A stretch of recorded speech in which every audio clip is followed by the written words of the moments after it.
हाँ जी बच्चों, देखो हमारे पास में दिया हुआ है क्वेश्चन नंबर 8। क्वेश्चन नंबर 8 हमने करना है। ठीक है, इस क्वेश्चन के अंदर क्या खास है ये भी थोड़ी देर में आप लोगों को पता लग जाएगा। ठीक, तो क्वेश्चन 8 करते हैं। देखिएगा क्या लिखा हुआ है, यहाँ पे लिखा हुआ है Khushi and company has two department A and B. Department B sell goods to department A at normal selling price. ठीक है जी, तो डिपार्टमेंट बी जो है वो डिपार्टमेंट ए को गुड सेल करता है at selling price. From the following particular prepare departmental trading and profit and loss account for the year ended 31 March and ascertain the net profit to be transfer to balance sheet. यानी कि हमारे को अपने पास में departmental accounting करने हैं question, और उसके अंदर हमारे को ट्रेडिंग एंड P&L अकाउंट बनाना है। ओपनिंग स्टॉक दिया हुआ, परचेजेस दी हुई हैं, गुड्स फ्रॉम डिपार्टमेंट बी दिया हुआ है, बी टू ए है ये। ठीक है, यानी कि ये किसका सेल है, ये है सेल बाय बी टू ए। ठीक है, ये कह सकते हैं इसको। वेजेस दिए हैं, ट्रैवलिंग एक्सपेंस दिए हैं, क्लोजिंग स्टॉक दिया हुआ है। Closing stock at cost to department, इसका मतलब क्या है, ये कॉस्ट प्राइस पे है? क्या ये कॉस्ट प्राइस पे है? बताइए मुझे। नहीं सर, ये कॉस्ट टू डिपार्टमेंट का मतलब होता है विद सेलिंग प्राइस। तो डिपार्टमेंट का जिसका भी पास पड़ा हुआ है उसके अंदर प्रॉफिट मार्जिन इसके अंदर इंक्लूड है। ये कॉस्ट टू डिपार्टमेंट है, यानी कि एक डिपार्टमेंट ने दूसरे डिपार्टमेंट को जो स्टॉक भेजा और वो अगर उसके क्लोजिंग स्टॉक में है तो वो एट प्रॉफिट मार्जिन है, हमारे को स्टॉक रिजर्व लगाना पड़ेगा। सेल्स दी हुई है, प्रिंटिंग एंड स्टेशनरी कॉस्ट दी हुई है। इसके बाद में दिया हुआ है कि हमारे पास में दोनों डिपार्टमेंट के दो और खर्चे थे, सैलरी और जर्नल एक्सपेंडिचर, जिसको कि हम रेशो में डिवाइड करेंगे 1:2 में और 1:3 में। हो जाएगा, कोई मुश्किल काम नहीं। और हमारे को जो है डेप्रीसिएशन दिया हुआ है 25% मशीनरी पे जो चार्ज किया गया 48,000 है प्लांट एंड मशीनरी की वैल्यू, इसके ऊपर 25% डेप्रीसिएशन हमने लगाना है। तो पूरा क्वेश्चन आपके सामने, आपको लग रहा होगा ये नॉर्मल क्वेश्चन है। पूरे के पूरे क्वेश्चन के अंदर ये नहीं बताया गया कि एक डिपार्टमेंट दूसरे डिपार्टमेंट को, यानी कि बी डिपार्टमेंट ए डिपार्टमेंट को किस प्रॉफिट मार्जिन पे ये माल सप्लाई करता है, ये कहीं नहीं लिखा हुआ, जो कि हमारे पिछले क्वेश्चंस में होता था। तो हम करेंगे क्या, प्रोपोर्शनेटली लेंगे इसको, हम इसको प्रोपोर्शनेटली लेंगे। अब किस तरीके से करेंगे वो देखते हैं। तो डिपार्टमेंट ए के पहले क्लोजिंग ओपनिंग स्टॉक दिए हुए हैं, टू ओपनिंग स्टॉक, और ओपनिंग स्टॉक हमारे पास कितना दिया हुआ है, नील और 1 लाख रुपए। और हमें दिया हुआ है परचेजेस है हमारे पास में 2 लाख और 23 लाख। जरा चेक कीजिएगा, 2 लाख और 23 लाख।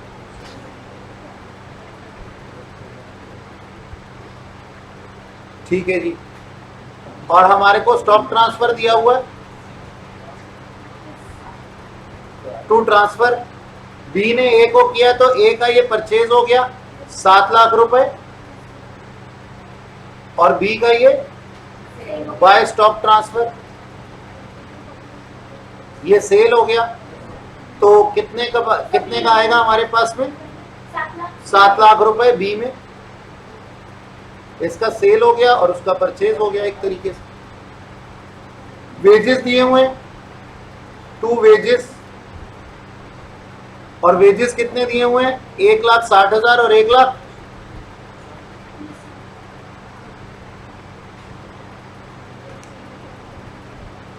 ठीक है जी, और क्लोजिंग स्टॉक दिया हुआ है हमें, बाय क्लोजिंग स्टॉक दिया हुआ है 15 लाख और 23 लाख।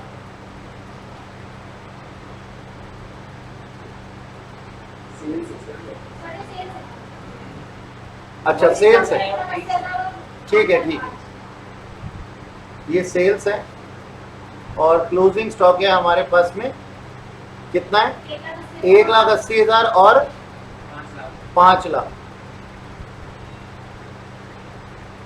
मैं सेल सबसे ऊपर लिख देता हूं, बाय सेल्स, और सेल्स हमारे पास में दी हुई है 15 लाख और 23 लाख, है ना।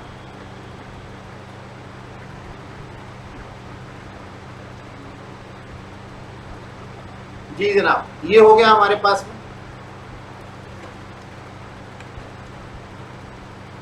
इस तरीके से, ठीक है। अच्छा, अब हमारे पास में ग्रॉस प्रॉफिट कितना आ रहा है, बैलेंसिंग फिगर बताइएगा। 2 ग्रॉस प्रॉफिट, ये हमारी बैलेंसिंग फिगर है, जिसको कि आप लोग बता रहे हैं कितना, 6,20,000 और 10 लाख। और इस तरीके से हमारा ये अकाउंट क्या हो जाता है, क्लोज हो जाता है।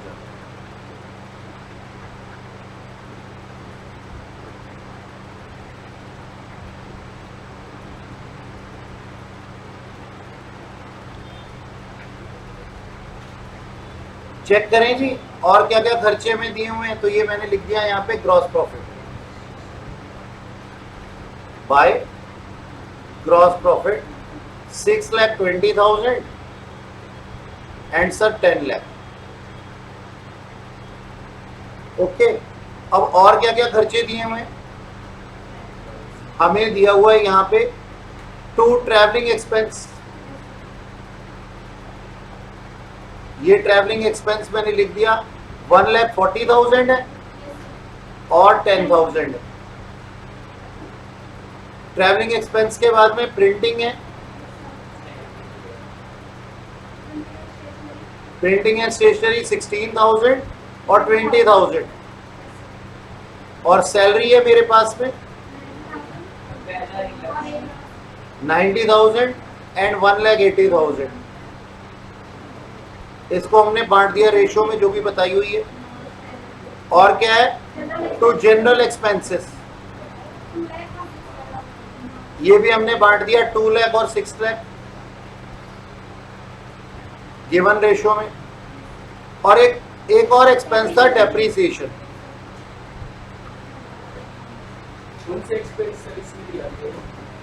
जो बांटे नहीं जा सकते वो जनरल P&L अकाउंट में आते हैं, जिनका अपोर्शनमेंट नहीं हो सकता।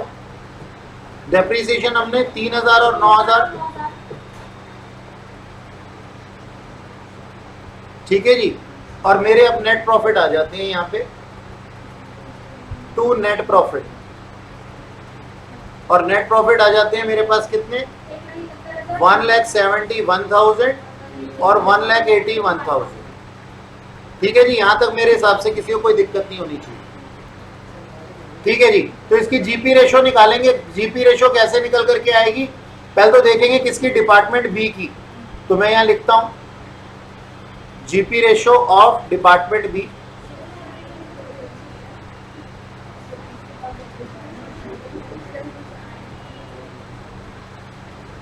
₹10,00,000 उसने कमाए हैं कितने पे, 30 लाख पे।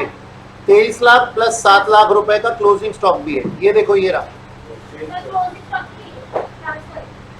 ट्रांसफर, हाँ जी sorry, not closing stock but transfer. तो 23 प्लस 7, उसकी टोटल सेल्स इतनी है। टोटल सेल्स पे उसने कमाए हैं कितने, 10 लाख, तो इसने कितना कमाया, 1/3 यानी कि 33.33%। ठीक है ना, तो इसको ऐसे लिख देता हूं मैं, इंटू 100, तो ये जीपी रेशो आ जाएगा 33.33%। ओके जी, अब कितना प्रॉफिट मार्जिन है उसके पास में, ट्रांसफर कितना किया गया है, क्या पूरे का पूरे माल के ऊपर उसका अमाउंट है। देखो हमारे पास में कितना माल ट्रांसफर किया गया है, 7 लाख, 7 लाख है ना। और 7 लाख रुपए में से कितना उसके पास में है जो बचा हुआ है,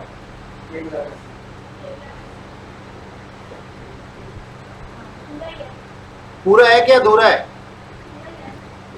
देखो मैं समझाता हूं तुम्हारे को, जो हमारा करंट ईयर में ए का स्टॉक था उसमें से ही क्लोजिंग स्टॉक बचा होगा ना, ए का। ए का क्लोजिंग स्टॉक करंट ईयर वाले में से बचा होगा ना। पहले तो मैं ये बताता हूं तुम्हारे को कि किस में से बचा होगा। सर इसमें से बचा होगा, ये 3 में से, ये 2 लाख प्लस 7 लाख प्लस 1,60,000। क्योंकि जब हमने सामान लिया उसके ऊपर फर्दर प्रोसेस की तो उसकी कॉस्ट बढ़ गई, तो कॉस्ट कितनी हो गई ये, और इसमें से ही क्लोजिंग स्टॉक बचा हुआ होगा, है ना, मानते हो। सर अगर यहाँ पे ओपनिंग स्टॉक होता तो क्या वो भी इंक्लूड हो जाता? नहीं, वो इंक्लूड नहीं होता। अगर सपोज यहाँ पे 2 लाख रुपए ओपनिंग स्टॉक भी होता तो क्या ये कॉस्ट में इंक्लूड हो जाता? नहीं होता। क्यों? क्योंकि सर सुनो ध्यान से, लास्ट ईयर का सामान था, इस साल का ओपनिंग बना, और इस साल का ओपनिंग बना तो फीफो के हिसाब से वो पहले बिक गया होगा, और फीफो के हिसाब से जो बचा हुआ सामान बचा होगा वो करंट ईयर की परचेजेस और करंट ईयर की कॉस्ट में से बचा हुआ होगा। क्या ये बात मेरी समझ में आती है? तो इसलिए हम अगर ओपनिंग होता भी ना तो भी उसे नहीं लेते, होता तो भी नहीं लेते, क्योंकि करंट ईयर की कॉस्ट में से क्लोजिंग स्टॉक कितना बचा है अपने पास में? 1,80,000, सॉरी कितना बचा है? हाँ 1,80,000 बचा है। वेजेस इसलिए लिया सर क्योंकि ये वेजेस है ना हमारी क्लोजिंग स्टॉक का क्या नाम है, कॉस्ट बढ़ा देती है। कोई चीज हम मार्केट से परचेज करके लेके आए और उसके ऊपर हमने फिर खर्चे किए तो उससे उसकी वैल्यू बढ़ जाती है ना, तो हम उसकी वैल्यू को बढ़ा देते हैं। अच्छा अब देखिएगा जरा, तो ये टोटल कितना होता है इसका, दोनों सबका मिलाकर के 10,60,000 मेरे हिसाब से, है ना, तीनों का 7 और 2 9 और एक ये 10,60,000। ठीक है सर, तो मैं ये कहता हूं कि मेरे पास में 10,60,000 10,60,000 के ऊपर ट्रांसफर कितना है सर? 7 लाख है। ट्रांसफर 7 लाख का है ना। 10,70,000 में से जो ट्रांसफर मैंने किया है वो कितना है? 7 लाख है। ये देखो अभी ट्रांसफर किया गया, ट्रांसफर रिसीव किया है, ये देखो ये 7 लाख है ना, तो 2 लाख मेरा अपना था, 1,60 मैंने खर्च किया, तो 7 लाख बाहर से आया हुआ है और वो मेरी परचेजेस की तरह से पार्ट मान लिए, यानी कि ट्रांसफर रिसीव्ड है। तो आउट ऑफ 10,60,000 ट्रांसफर रिसीव्ड जो मेरे पास वहां से आया है दूसरे डिपार्टमेंट से, वो कितना आया है जी? 7 लाख का आया। तो अगर 10,60,000 में से 7 लाख रुपए का ट्रांसफर है तो बताइए 1,80,000 जो मेरा क्लोजिंग स्टॉक है उस पे ट्रांसफर कितना रहा होगा, क्योंकि उसी के ऊपर ही तो अमाउंट आएगा ना। देखो मैं एक बात बताऊं, ध्यान से सुनना मेरी बात। पिछले क्वेश्चंस में ना आपको दिया हुआ होता था कि इतना % सामान बचा हुआ है तो हम निकाल लेते थे। अब एक बात बताओ, 10,60,000 टोटल कॉस्ट है, क्या 10,60,000 रुपए पूरे के ऊपर उसने क्या नाम है सामान उसी का भेजा हुआ है? नहीं, 10,60,000 में से दूसरे डिपार्टमेंट का भेजा हुआ कितना है? 7 लाख। और ये जो 7 लाख है इसका परसेंटेज हमारे पास आ जाएगा कि अगर 10,60,000 में से 7 लाख तो बताओ 1,80,000 पे कितना, यानी कि 10,60,000 में से अगर 7 लाख का उसका भेजा हुआ सामान है तो जो क्लोजिंग स्टॉक बचा हुआ है 1,80,000 उसमें उसका भेजा हुआ कितना सामान होगा। ये बात समझ में आई? प्रोपोर्शनेटली किया है हमने, क्योंकि 10,60,000 पूरा का पूरा उसके द्वारा ट्रांसफर किया हुआ नहीं था। तो 10,60,000 में अगर 7 लाख उसका भेजा हुआ है दूसरे डिपार्टमेंट का, तो बताइए मेरे क्लोजिंग स्टॉक जो कि 1,80,000 है उसमें से कितना भेजा हुआ होगा। भाई ये 1,80,000 किसको रिप्रेजेंट कर रहा है? 10,60,000 को। तो हमें किसको रिप्रेजेंट करवाना है? 7 लाख वाले अमाउंट में से कितना बचा है क्लोजिंग वो, तो वो अमाउंट कितना हो गया? मैं बताता हूं, ये अमाउंट हो गया 1,18,868। ठीक है जी, दिमाग घूमा। हाँ हाँ, लॉजिक समझ नहीं आया इसके पीछे का, बात समझ में आ गई लॉजिक। मैं बताता हूँ इसके पीछे लॉजिक क्या है। स्टॉक रिजर्व नहीं निकाला, स्टॉक रिजर्व तो जीपी रेशो से आएगा, अभी तो वो पार्ट निकाला है। देखो मैं समझाता हूँ, पिछले क्वेश्चंस में क्या लिखा हुआ होता था कि जितना हमने माल ट्रांसफर किया था ना, वो पूरे का पूरा, तो मतलब जितना हमारे पास में सामान था, जो हमारे पास में गुड्स थी, उसमें से, उस गुड्स में से कुछ क्लोजिंग स्टॉक बचा हुआ होगा। लॉजिक ये है, क्लोजिंग स्टॉक बचा हुआ होगा। अब इस गुड्स में ना दो तरीके की गुड्स हैं, एक तो सेल्फ वाली और एक ट्रांसफर वाली, मानते हो? तो इस क्लोजिंग स्टॉक में भी दो तरह के क्लोजिंग स्टॉक होंगे, एक तो सेल्फ वाले और एक ट्रांसफर वाले, मानते हो? क्या सेल्फ वाले के ऊपर स्टॉक रिजर्व लगाओगे? नहीं, ट्रांसफर वाले पे लगाओगे। तो पहले मुझे क्या करना पड़ेगा, मुझे क्लोजिंग स्टॉक में कितना ट्रांसफर वाला है वो हिस्सा पकड़ना पड़ेगा। तो मैंने कैसे पकड़ा उसे, मैंने कहा यदि टोटल गुड्स जो कि है 10,60,000, उसमें मेरा ट्रांसफर वाला 7 लाख है, तो बताइए क्लोजिंग स्टॉक जो 1,80,000 है, उसमें ट्रांसफर वाला कितना होगा? 1,18,868 रुपए। इसके ऊपर जीपी लगा करके, ग्रॉस प्रॉफिट रेशियो लगा करके मैं स्टॉक रिजर्व बनाने वाला हूं। अब बताइए मेरी बात समझ में आई? क्योंकि स्टॉक रिजर्व सेल्फ वाले में नहीं होगा, ट्रांसफर वाले में होगा। और अगर हमने सावधानी हटाई तो दुर्घटना घटेगी और हम पूरे के पूरे 1,80,000 के ऊपर स्टॉक रिजर्व लगा सकते हैं। तो जरा ध्यान से संभल के, डायनामाइट्स लगे हुए हैं।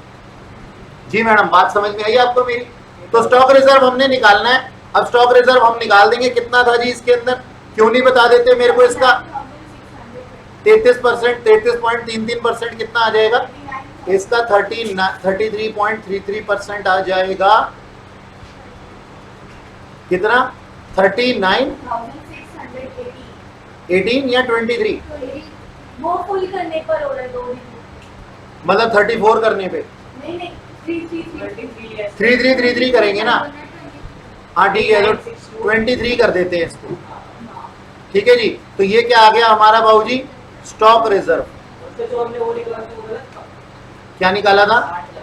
जो तुमने निकाला अपने पास कल होमवर्क में, हाँ वो गलत है, क्योंकि तुमने पूरे के ऊपर निकाल दिया। तभी मैं तुम्हें कह रहा था, मैंने कहा बेटा ये हो ही नहीं सकता कि मैंने सिखाया नहीं और तुम सही कराए हो। लेकिन कभी कभी ऐसा हो भी सकता था अगर लॉजिकली तुम सही समझते थे।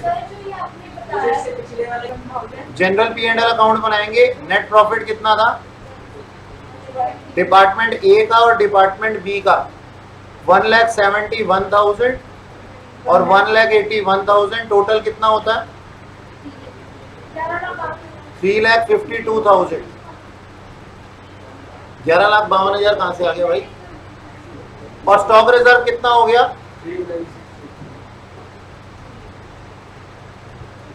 3,96,23। तो 2 एक्चुअल नेट प्रॉफिट कितने हो जाएंगे फाइनल वाले, कंबाइंड वाले?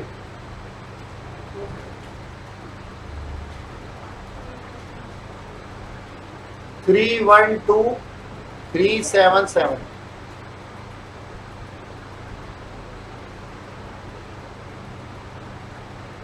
ठीक है जी, ये आपका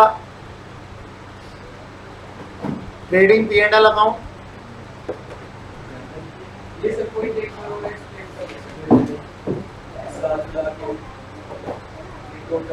trading and P and L account, और ये आपका वर्किंग नोट जीपी रेशो का और स्टॉक रिजर्व का, और ये आपका general P and L account. तीनों है जी हमारे पास।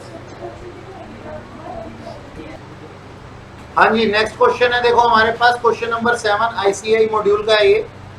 Messrs X has 2 department A and B from the following particular prepare consolidated trading and P and L account, trading and departmental account for the year ended 31 December. ठीक है sir, अब उसके particulars ये दिए हुए हैं हमारे को। ओपनिंग स्टॉक दिया हुआ है consisting of purchase of goods at cost, ठीक है जी, कॉस्ट टू डिपार्टमेंट है। परचेजेस दिए हुए, सेल दिए हुए, वेजेस दिए हुए, कौन सा कहा जाएगा आपको पता है, कैरेज इनवर्ड दिए हुए, क्लोजिंग स्टॉक दिया हुआ है। क्लोजिंग स्टॉक दो चीजों का दिया हुआ है, एक तो परचेज गुड्स का।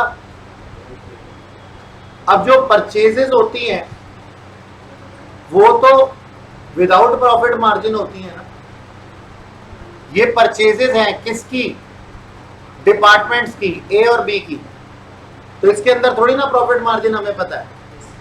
फिनिश गुड्स दी हुई हैं, इस पे हो सकता है कि अगर ये ट्रांसफर की जाए दूसरे डिपार्टमेंट को तो उस पे प्रॉफिट मार्जिन कमा लिया जाए। चलते हैं आगे। Purchases, purchase goods transferred by A B to A और ए टू बी, 10,000 और 8,000 हम कर देंगे, अभी बनाएंगे तो उसमें हम कर सकते हैं। फिर लिखा फिनिश गुड ट्रांसफर और रिटर्न ऑफ फिनिश गुड्स। हाँ जी, finish good transfer from A to B, और ये रिटर्न्स भी हैं इसकी। ये फिनिश गुड ट्रांसफर की थी, ए ने बी को ट्रांसफर की थी, कितने की, 35,000 की गुड्स, और यहां पे रिटर्न्स दी हुई हैं, तो रिटर्न कैसे आएगा, बी टू ए आएगा ना, है ना, बोलो, ए से बी को ट्रांसफर की गई थी तो रिटर्न कैसे आएगा, बी टू ए आएगा या ए टू बी आएगा। बहुत से बच्चे ए टू बी और ए टू बी कर देते हैं, तो 35,000 रुपए को अगर हम 10,000 से करेंगे एडजस्ट तो ये गलत हो जाएगा, बी से समान आएगा ए के पास, तो हमें करना क्या होगा, इस 35,000 रुपए का रिटर्न कितना है, 7,000 बी टू ए, और फिनिश गुड ट्रांसफर की गई थी बी टू ए, तो उसका रिटर्न कैसे आएगा जी, ए टू बी, यानी कि 40,000 के अगेंस्ट कितना रिटर्न है, 10,000। बोलो ये बात समझ में आती है। तो हम दोनों को एडजस्ट करके दिखा देंगे, दोनों को एडजस्ट करके दिखा देंगे। तो नेट गुड्स ट्रांसफर कितनी है, तो मैं क्या कह सकता हूं, finish good transfer A to B कितनी है, 35 माइनस 7 कितनी, 28,000, और बी टू ए सर 30,000। कोई शक, अलग अलग करने की बजाय एडजस्ट करके दिखा सकते हैं। अच्छा, फिर कहता है you are inform that the purchase goods have been transfer mutually at their respective department, purchase cost and finish goods, ये तो हमें मालूम ही है, finish goods at departmental market price, and that 20% of finish stock जो कि closing में पड़ी हुई है of each department represents finished goods receive from other department, यानी कि जितना भी हमारे पास क्लोजिंग स्टॉक पड़ा हुआ है ना ईच डिपार्टमेंट में, उसका 20% जो है वो सामान दूसरे डिपार्टमेंट से लिया हुआ है और उसी के ऊपर स्टॉक रिजर्व होगा, मानते हो। तो एक काम करो, 2 मिनट लो, अपने दिव्य चक्षु खोलो और इसका ट्रेडिंग एंड P&L अकाउंट बना के मुझे नेट प्रॉफिट बता दो, और उसके बाद में हम स्टॉक रिजर्व की कैलकुलेशन करते हैं। वो तो कर सकते हो ना, करो करो करो, फटाफट से करो। टू ओपनिंग स्टॉक 20,000 और 12,000, टू परचेजेस 92,000, ये मैं ठीक कर रहा हूं, डाटा इसी क्वेश्चन का है ना ये, 92,000 और 68,000, और टू वेजेस 12,000 और 8,000, ठीक है जी, और फिर टू कैरेज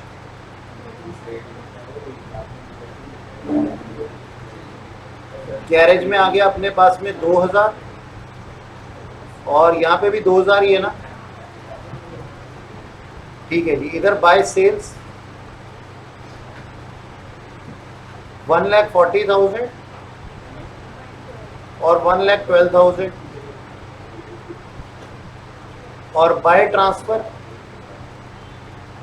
स्टॉक ट्रांसफर किसने किया, ऑफ परचेज गुड्स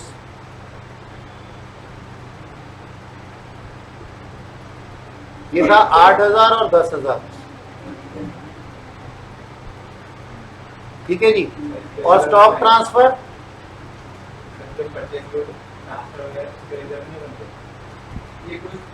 सर अभी रिजर्व ना बाद में बनाएंगे, पहले जरा डाटा क्रिएट कर लो। वहां पे क्वेश्चन के अंदर लिखा हुआ है कि जो परचेज गुड ट्रांसफर किए हैं वो कॉस्ट पे किए हैं, और जो फिनिश गुड्स किए हैं ना वो हमने किए हैं विद प्रॉफिट मार्जिन। तो सिर्फ फिनिश गुड्स ट्रांसफर पे ही स्टॉक रिजर्व निकलेगा। थोड़ा सा आगे खोल के क्वेश्चन पढ़ो, ठीक है। By transfer of finished goods,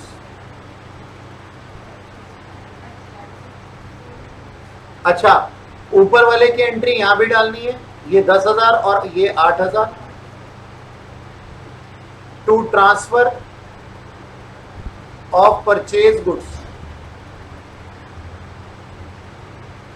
और फिनिश गुड्स कितना था एडजस्ट करने के बाद मैंने बताया था अभी आपको 28,000 और 30,000, और इसको यहां पे लिख देंगे 30,000 और इधर 28,000, क्योंकि एक का सेल दूसरे का परचेज होता है। तो 30,000 उसके क्रेडिट में और इसके डेबिट में, और 28,000 उसके क्रेडिट में और इसके डेबिट में। तो टू ट्रांसफर फ्रॉम या फिर रिसीव फ्रॉम ऐसे लिख सकते हो आप, फिनिश गुड्स, ठीक है। ये डाटा हमने जो हमारे पास दिया हुआ था वो डाल दिया, और क्लोजिंग स्टॉक दिया हुआ है हमारे को बाय क्लोजिंग स्टॉक।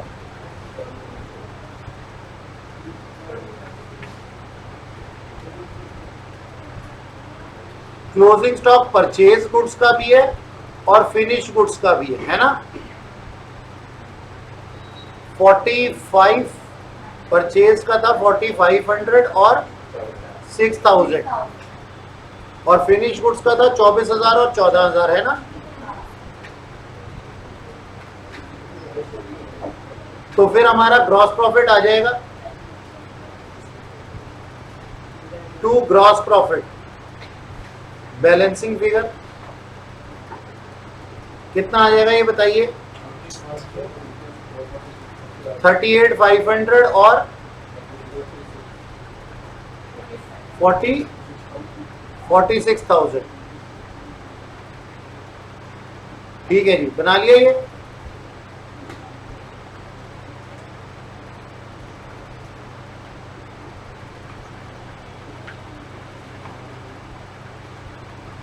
ठीक है, अब हम कैलकुलेट कर लेते हैं GP ratio.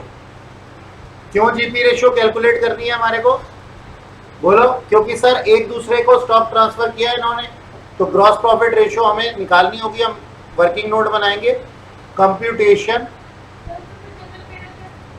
Of GP ratio. General P&L बेटा नीचे बनेगा ना, क्या नेट प्रॉफिट कुछ है, तो जीपी हमारा नेट प्रॉफिट हो जाएगा ना, अदर एक्सपेंसेस है ही नहीं कुछ, ठीक है। तो जीपी रेशो निकालनी है हमने। अब जीपी रेशो हमने ग्रॉस प्रॉफिट कितना निकाला है सर, हमने ग्रॉस प्रॉफिट निकाला है 38,500 का। कितने की सेल पे बताओ, 1,40,000 एक किया,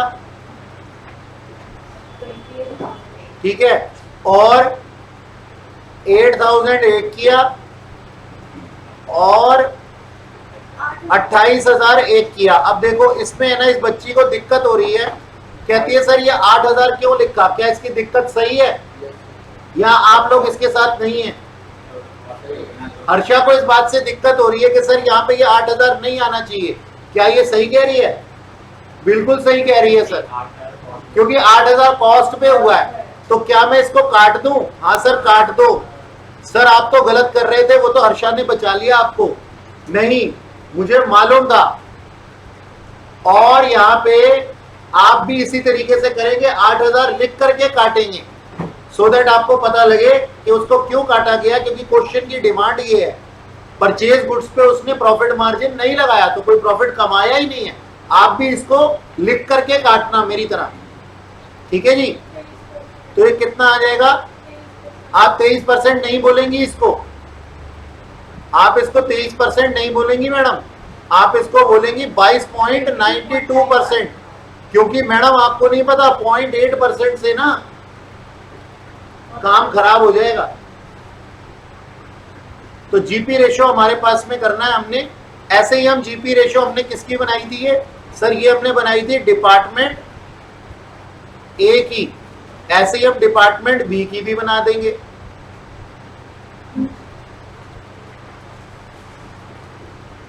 तो डिपार्टमेंट बी ने 46,000 कमाया, किस पे, 1,12,000 पे और प्लस 30,000 पे। अब मैं वहां पे दोबारा नहीं लिख रहा हूं, 10,000 नहीं लिखता मैंने वहां पे, लिख करके काटने का आपको फायदा नहीं है, क्योंकि आप लोगों को समझ में आ चुकी है बात। तो 100 पे कितना, 32.39%। ये इनकी जीपी आ गई है जी।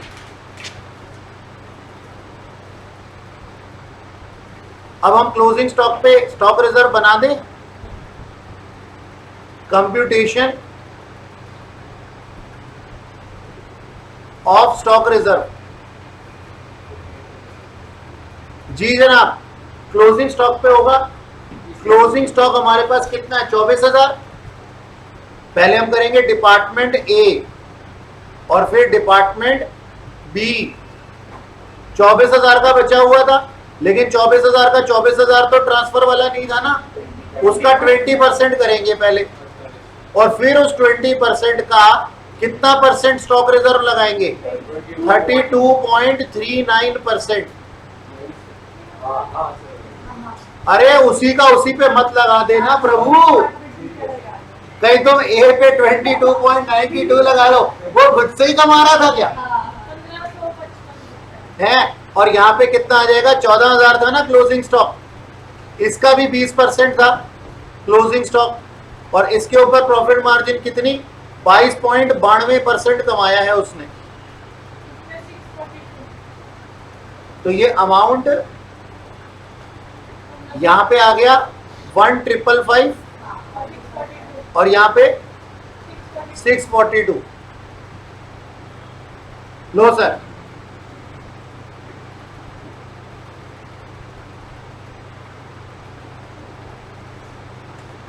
अब हम क्या बना देंगे,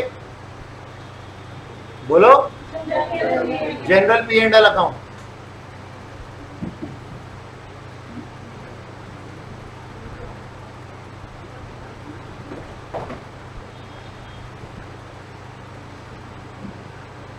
general P and L account, हाँ जी सर, हमारे पास में कितने थे प्रॉफिट्स,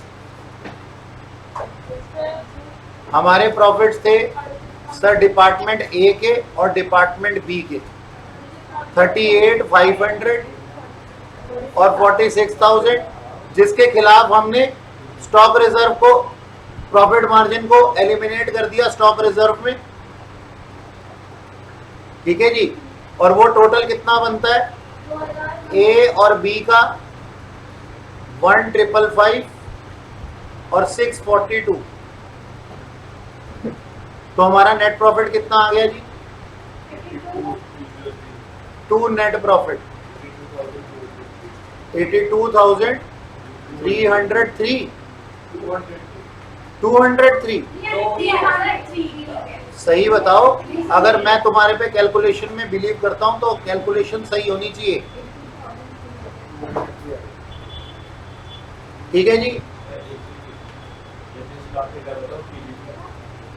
ये देखना, ये आपका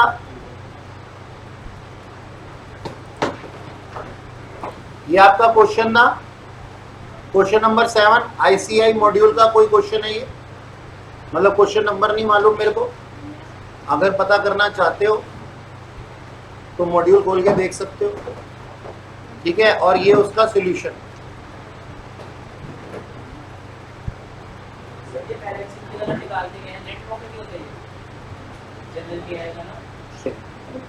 एक कॉन्सेप्ट सीखते हैं, जरा एक बात देखना, ध्यान से सुनना मेरी,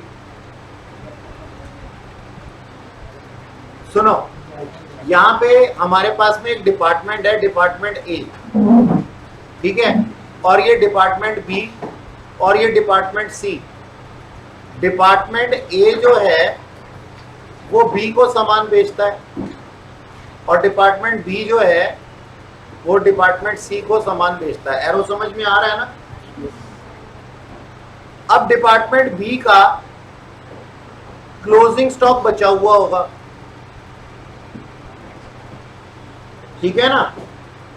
इस क्लोजिंग स्टॉक में प्रॉफिट होगा ऑफ डिपार्टमेंट ए का, मानते हो? ठीक है ना? क्यों क्यों होगा सर? क्योंकि ये विद प्रॉफिट मार्जिन बेचा होगा इसने। अगर कॉस्ट पे हो तो फिर तो ये कॉन्सेप्ट ही नहीं रहेगा, ठीक है? अच्छा, बी ने सी को दिया सामान, तो इसका भी कुछ ना कुछ क्लोजिंग स्टॉक बचा होगा। सी का क्लोजिंग स्टॉक बचा होगा। और अगर मैं कहूं तो इसी की तरह से profit margin of department B भी इसमें रहा होगा। भाई बी ने सी को बेचा है तो बी का प्रॉफिट मार्जिन भी इसमें रहा होगा, ठीक है? ओके। कैसा हो अगर मैं कहूं कि सी के प्रॉफिट मार्जिन में, सी के क्लोजिंग स्टॉक में ए का प्रॉफिट मार्जिन भी है इनडायरेक्टली, है कि नहीं है? मेरे को एक बात बताओ, ये क्या है? डायरेक्टली। देखो शोर मत करो अभी, ये डायरेक्टली, और मैं ये कह देता हूं profit of department A indirectly. अगर जिनको भी मेरी बात समझ में नहीं आई तो मैं उनको ये समझा देना चाहता हूं कि ऐसा होगा और जरूर होगा, और क्यों होगा देखो समझो।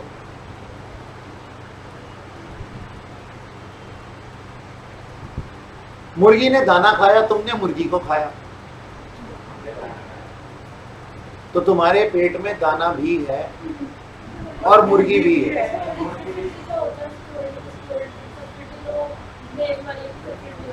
तो मैं क्या कह रहा हूं, कई लोग ऐसे भी कहते हैं ना, कहते हैं अच्छा ये मुर्गी नॉन वेजिटेरियन में आती है, क्यों? ये तो वेजिटेरियन खाना खा रही थी। बात समझ में आई? कहने का मतलब ये है, देखो ये तो मजाक की बात थी। डिपार्टमेंट बी ने कौन सा सामान बेचा होगा जो उसने डिपार्टमेंट ए से लिया होगा प्रॉफिट मार्जिन पे, और वो उसने बेचा है सी को। तो भाई साहब सीधी सी बात है, सी के क्लोजिंग स्टॉक में बी का प्रॉफिट मार्जिन भी है और ए का भी है। जैसे तुम्हारे पेट में मुर्गी भी है और मुर्गी के पेट में जो दाना है वो भी तुम्हारे ही पेट में, ठीक है जी? ऐसा होता है। देखो जी, इसी कॉन्सेप्ट के ऊपर ये एक क्वेश्चन है हमारे पास में। ये क्या कह रहा है? कहता है कि ना कैलकुलेट स्टॉक रिजर्व, सिर्फ स्टॉक रिजर्व कैलकुलेट करवा रहा है। कैलकुलेट स्टॉक रिजर्व ए, बी और सी, तीन डिपार्टमेंट का।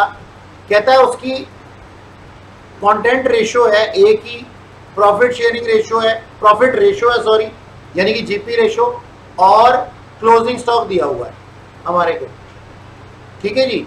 और लिखा हुआ है ए सेल कर रहा है बी को और बी सेल कर रहा है किसको? सी को। इस क्वेश्चन को अच्छे से देख लो, ठीक है?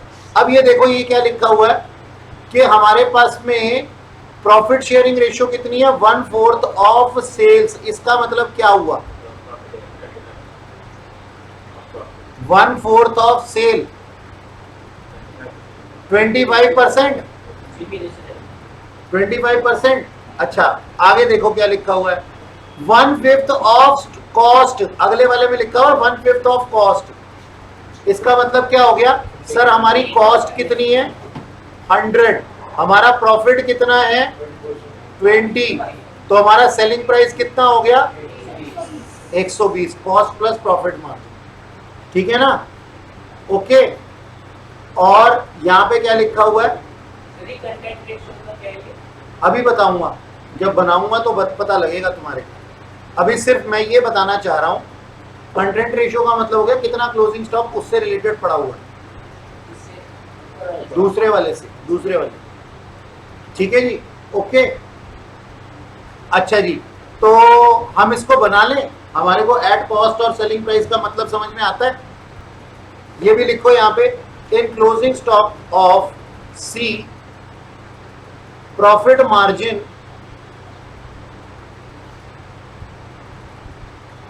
Of A and B is available, is there. अब देखो डिपार्टमेंट ए जो है, इसको हटाता हूं यहां से। एक बात बताओ, डिपार्टमेंट ए किसी से ले रहा है क्या? तो उसका कंटेंट रेशियो कितना है? नील है, वो किसी से नहीं ले रहा, मतलब किसी भी उससे नहीं ले रहा, सारा का सारा उसका खुद का है। ठीक है जी, बी से शुरू करना है हमारे को, तो हम क्या लिखेंगे जी? हम यहाँ पे हेडिंग लिखेंगे ऊपर,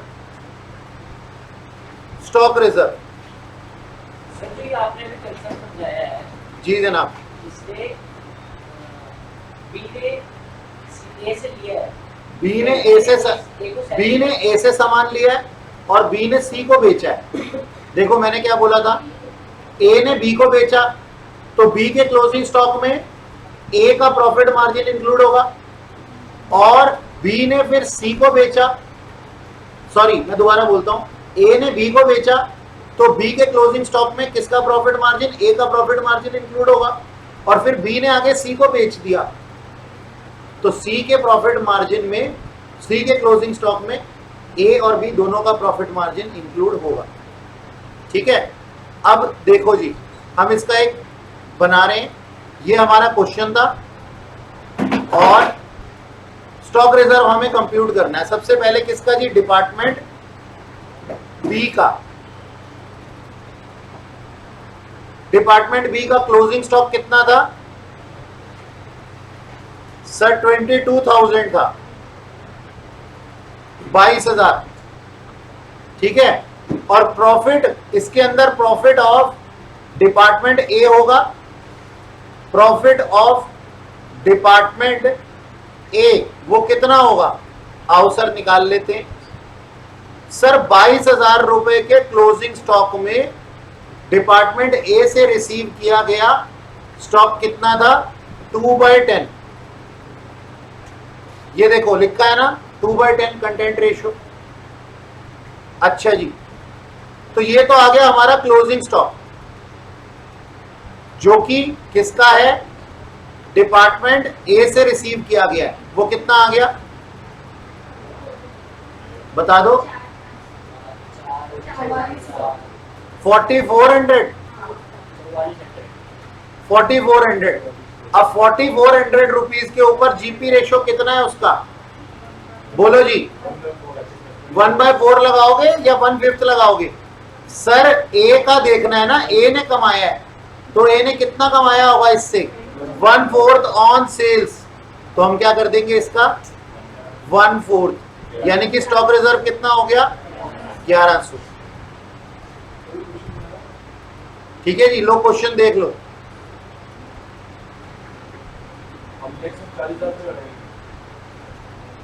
सर कंटेंट रेशियो का मतलब है कि इस क्लोजिंग स्टॉक में ए वाला क्लोजिंग स्टॉक कितना इंक्लूड है? हाँ जी, हाँ जी, हो गया। डिपार्टमेंट बी का बना लिया हमने। ऐसे ही अपन बनाएंगे डिपार्टमेंट सी का। क्लोजिंग स्टॉक कितना था?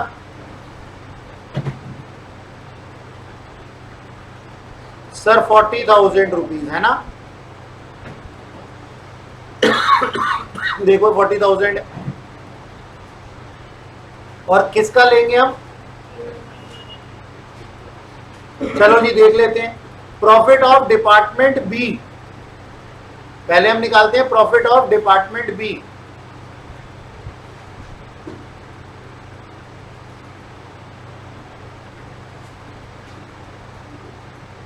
तो प्रॉफिट ऑफ डिपार्टमेंट बी निकालने के लिए हमारे पास में क्या है जी? 40,000 है और उसका कंटेंट रेशियो कितना है? 5/15। देखो ये लिखा हुआ 5/15। अच्छा जी, तो ये तो आ गया हमारा क्लोजिंग स्टॉक, कितना हो गया ये, और उसका हम कर देते हैं 20/120। अभी बताया था मैंने, ये देखो 1/5 ऑफ कॉस्ट का मतलब क्या है सर, 1/5 ऑफ कॉस्ट का मतलब है 20/120। ऐसे मैंने अभी बताया था कि कॉस्ट क्या मानेंगे 100, प्रॉफिट कितना मानेंगे 20, तो सेलिंग प्राइस कितना हो जाएगा 120। ओके, अच्छा जी, तो ये कितना अमाउंट आ गया? हाँ जी, हाँ जी, 222, ठीक, ओके।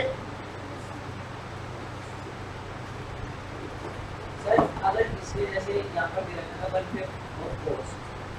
1/5 ऑफ कॉस्ट, अगर ये भी अपना प्रॉफिट मार्जिन से लेना चाहते हो तो फिर से पहले क्या ए ने बी को सेल किया तो ए ने मैं अगला कर रहा हूं, अभी पूरा नहीं हुआ, क्योंकि डिपार्टमेंट सी में प्रॉफिट ऑफ डिपार्टमेंट बी थे ना। अब मैं आगे चलूं, प्रॉफिट ऑफ डिपार्टमेंट ए,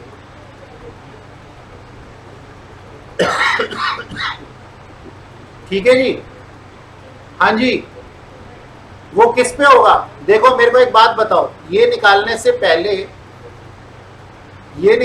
पहले मैं ये कहता हूं कि 40,000 रुपए का क्लोजिंग स्टॉक है, ये 40,000 रुपीज का क्लोजिंग स्टॉक है, ठीक है ना।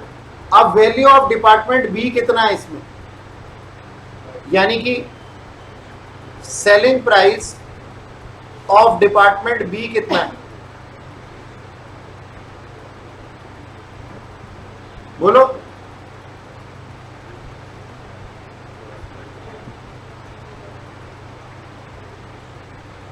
बताइए,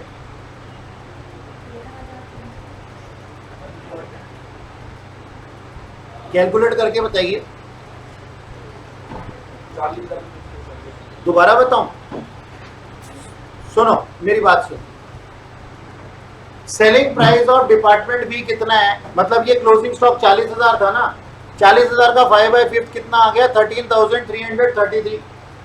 अब हमारे को जाना है किसके ऊपर, कॉस्ट के ऊपर, कॉस्ट टू बी, वो कैसे निकल करके आएगी, 13,333 में से अगर मैं माइनस कर दूं, सेलिंग प्राइस में से प्रॉफिट मार्जिन माइनस कर दूं 222, तो ये कितना आ जाएगा 11,111, इतने का हमारे पास में आ जाएगा। यानी कि मैं क्या कह रहा हूं, कॉस्ट टू बी की कॉस्ट कितनी थी इसको रिसीव करने में, और उसमें किसका प्रॉफिट मार्जिन होगा, ऊपर वाले का ए का होगा। तो अब मैं निकाल सकता हूं, तो पहले तो मैं जाऊंगा profit margin of department A, अब मैं लिखूंगा profit margin of department A, profit margin of department A कितना 11,111 के ऊपर 2/10, पहले तो 2/10 करेंगे ना, सारा का सारा थोड़ी है कंटेंट रेशियो, और फिर उसका 1/4 यानी कि 25% दिया हुआ था, वो कितना आ जाएगा 556 रुपीज। तो इस तरीके से हमने देखा कि डिपार्टमेंट बी में प्रॉफिट मार्जिन है डिपार्टमेंट ए का, और डिपार्टमेंट सी में प्रॉफिट मार्जिन है डिपार्टमेंट बी का और ए का भी।